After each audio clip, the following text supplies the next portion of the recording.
I'm joined here today by one of the most fascinating people on the planet. Me.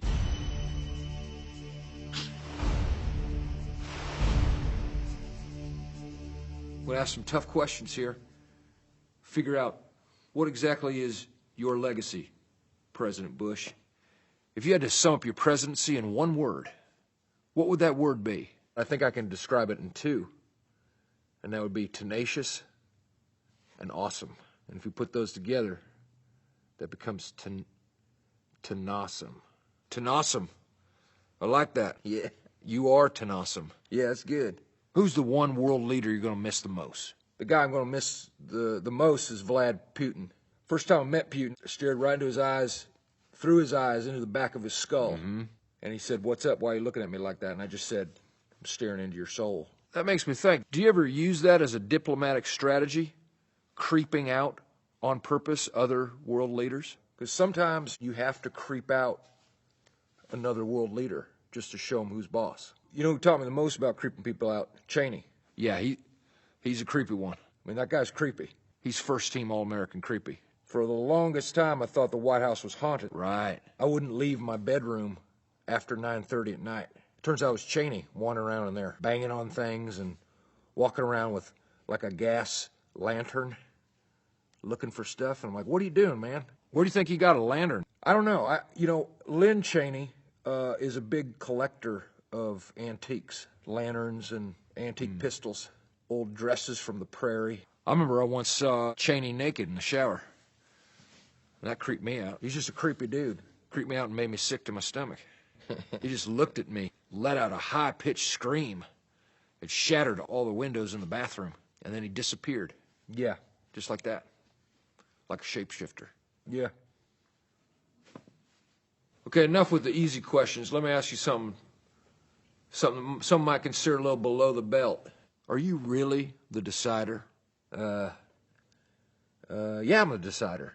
Okay, I get it. You are, because I have decision-making abilities that allow me to think of thoughts and have it transfer through my brain, out my mouth hole, and then into your ears. I heard it. That was high and tight. And that's what the decider does. You know, there was another name that's a variation of the decider called the choicerer, but then I settled on the decider. Sounds a little more learned. Did they ever let you drive Air Force One? You know, I was always like, give me a poke at the controls, and when are you going to let me drive this bird? And they were like, never. Right. No, we're just kidding, Mr. President, but honestly, you're not allowed to do that. And I said, guys, enough's enough. I'm flying this airplane. And immediately got us into trouble. We went straight into a nosedive. Then they had to wrestle me from the controls and get the plane back to cruising altitude.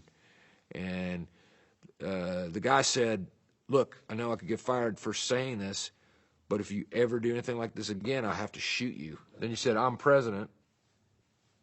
I'm like, "What do you mean? Like with like a?" It's like, "No, I have to. This pistol I carry, I got to shoot you." And he said, "Am I getting fired?" And I said, "Sure. Yeah, you're getting fired for that." He had that look in his eye. He had that pissed off look. Really? And he wasn't blinking at all.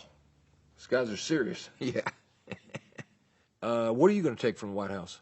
I think of a fun kind of keepsake from my years at the White House. I'd like to take one of those, just a toilet. You're going to take a whole toilet from one of the bathrooms. Huh. Yeah. I would not have thought to take a toilet. I'm probably going to take a big ticket item, you know, maybe a fancy portrait or something. Maybe James Madison. That's a rich, meaty, juicy answer. Thank you.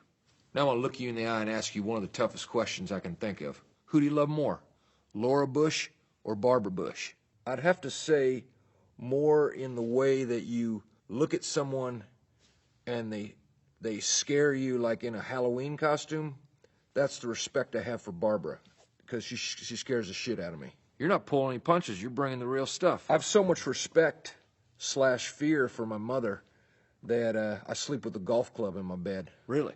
Because sometimes she'll just barge in, and it's my mom, but at first I think it's a creature. Do you know what else is also an effective weapon? Fire extinguisher. Because you can either just spray them back, or if the canister runs empty, you can use that big heavy metal thing as a missile, projectile. That's something else to think about. Yeah.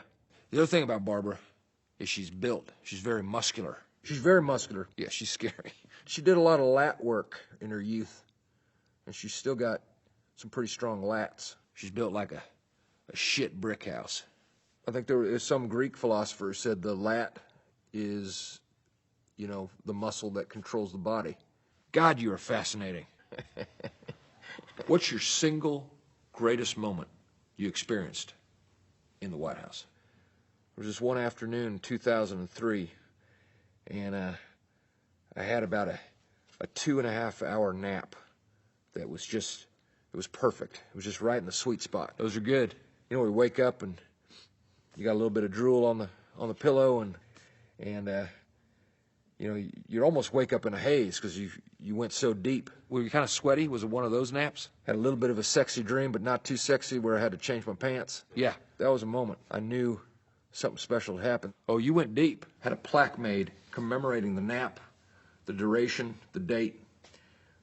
Sure. Bronze plaque mounted on some burled mahogany with the outer edge of cherry and a little bit of ash. Tell me, what are your favorite kinds of woods? It depends on my mood. Sometimes I like just a simple wood like pine, a burnished pine. Mm-hmm. Yeah, nothing looks better than that. I could not have said it better myself.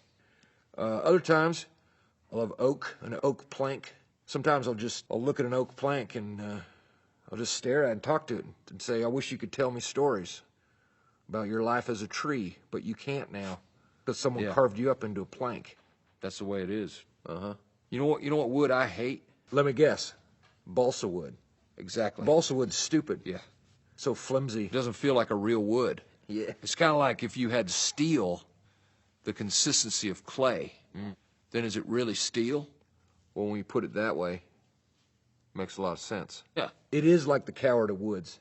What trees do balsa wood come from? Never seen a balsa wood tree. I never heard the phrase, hey, let's go take a trip to the balsa wood forest. The other wood that I don't care for is bamboo. Right. 'Cause it's not even a wood. Bamboo's lately been cocky. Yeah. No, I know. Everyone's getting like a bamboo hardwood floor. I'm like, that's not wood. I know. And now bamboo thinks it's wood, and, it pisses me off. That's something communists hide behind. Yeah, tell me about it. Communists and panda bears, hide behind that stuff. Yeah. You've consulted the Almighty on many occasions. I did, sure. If you had a chance to sit down with him face to face, what would your words of advice be? Well, I don't think I'm in a position to give advice to the Almighty. Smart. If I did have a moment with him, and I hope I do, I'd probably tell him to make sure you take time off. That's prudent. I took the most vacation days of any president in history. You look great. 40% of my time in office was spent at Camp David or at the ranch. Must have been from all the rest. And I would say, hey, God, make sure you recharge the batteries. Don't, because you got a lot on your plate. He's working around the clock 24/7. Something I could never do. Uh-huh.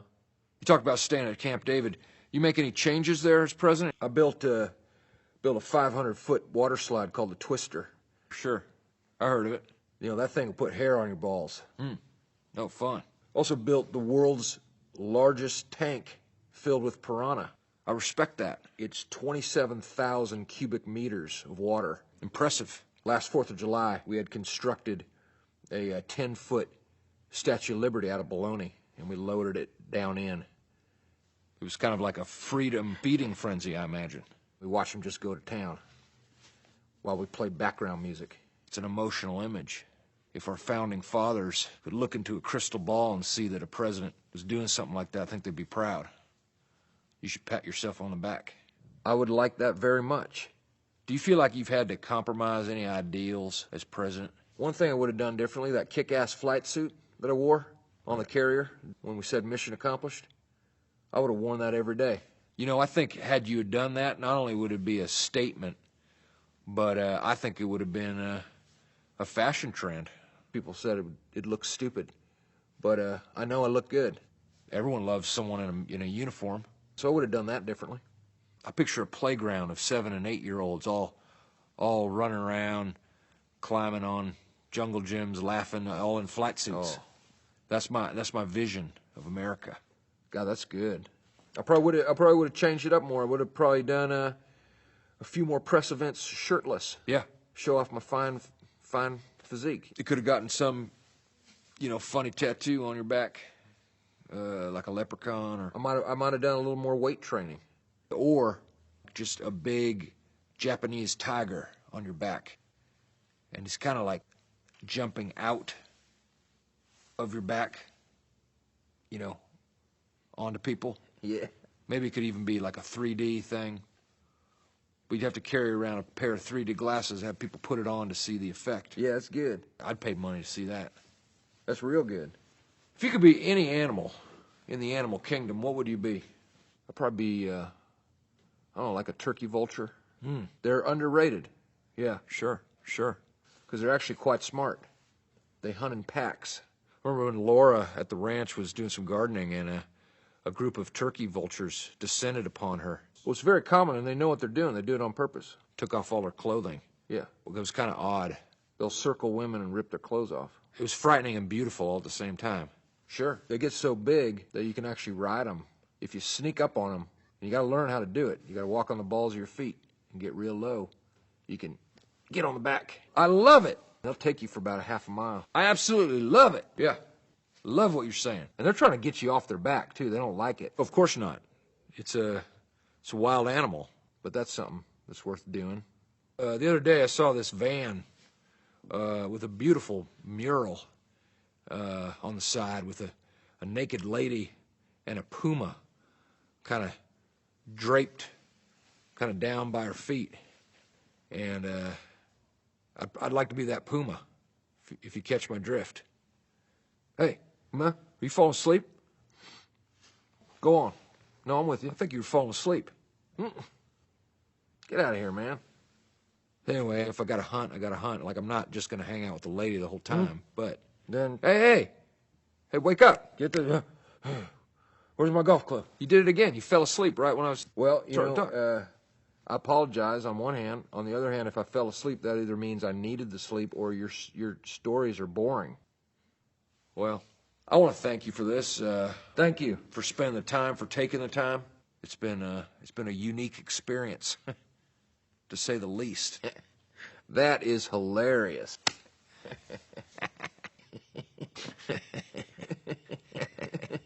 Hey, we got to hang out sometime.